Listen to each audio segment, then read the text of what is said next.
Hello friends, എല്ലാവർക്കും നമസ്കാരം. കാത്തിരിപ്പിനും വിരാമമിട്ടുണ്ട്. 2026 മലയാളത്തിലെ ഏറ്റവും വലിയ ബ്ലോക്ക് ബസ്റ്റർ ഹിറ്റും ഇൻഡസ്ട്രി ഹിറ്റൊക്കെ ആയിട്ട് മാറിയ വാഴ 2 ഇതാ സർപ്രൈസ് ആയിട്ട് OTT വഴി റിലീസിനെത്തിയിരിക്കുകയാണ്. ഹാഷിർ, അനന്ത് ബിൻ സിറാജ്, അജിൻ ജോയ്, വിനായക് തുടങ്ങിയവരെ കേന്ദ്ര കഥാപാത്രമാക്കി നവാഗതനായ സബീസ അണിയിച്ചൊരുക്കിയ ചിത്രത്തിന് ആദ്യ ഭാഗത്തിന് തിരക്കഥ രചിച്ച ബിപിൻ ദാസ് ആയിരുന്നു തിരക്കഥ രചിച്ചിട്ടുണ്ടായത്. ചിത്രത്തിന്റെ പ്രൊഡ്യൂസറിൽ ഒരാൾ കൂടിയാണ് ബിപിൻ ദാസ്. ഇവരോടൊപ്പം തന്നെ അജു വർഗീസ്, വിജയ് ബാബു, വിജുക്കുട്ടൻ, സുധീഷ് തുടങ്ങിയ മലയാളത്തിലെ സീനിയർ താരങ്ങളും അണിചേർന്ന ചിത്രം 220 കോടിയും കടന്ന് ഈ ഒരു വർഷത്തെ ഏറ്റവും വലിയ വിജയങ്ങളൊന്നായിട്ട് മാറി. അതോടൊപ്പം തന്നെ കേരളത്തിൽ നിന്നും ഏറ്റവും കൂടുതൽ കളക്ഷൻ നേടുന്ന ചിത്രമായിട്ട് വാഴ 2 മാറുകയായിരുന്നു. പിന്നീട് ചിത്രത്തിന്റെ OTT റിലീസിന് വേണ്ടി കാത്തിരുന്ന സിനിമാ പ്രേമികൾക്ക് സന്തോഷ വാർത്തയായിട്ട് ഹോട്ട്സ്റ്റാർ എത്തിയിട്ടുണ്ടായിരുന്നു. ഹോട്ട്സ്റ്റാർ ചിത്രത്തിന്റെ OTT റൈറ്റ്സ് സ്വന്തമാക്കിയിട്ടുണ്ടായിരുന്നു. ഇപ്പോഴത്തെ ചിത്രം സർപ്രൈസ് ആയിട്ട് മെയ് 8 OTT പ്ലാറ്റ്ഫോം ആയിട്ടുള്ള ജിയോ ഹോട്ട്സ്റ്റാർ വഴി ചിത്രം സ്ട്രീമിംഗ് നടത്തിയിട്ടുണ്ട്.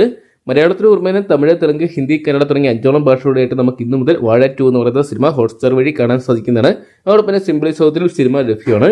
അപ്പോൾ നിങ്ങൾ എത്ര പേരാണ് ഇന്നത്തെ ദിവസം വാഴ 2 എന്ന് പറയുന്ന സിനിമ OTT പ്ലാറ്റ്ഫോം വഴി കാണാൻ വേണ്ടി കാത്തിരുന്നത് കമന്റ് ബോക്സിൽ പങ്കുവെക്കുക. വീഡിയോ ഇഷ്ടപ്പെട്ടെങ്കിൽ ഏറ്റവും ലേറ്റസ്റ്റ് സിനിമാ വിശേഷങ്ങൾ അറിയാൻ വേണ്ടി ഇപ്പോൾ തന്നെ ചാനൽ സബ്സ്ക്രൈബ് ചെയ്ത് നോക്കുക.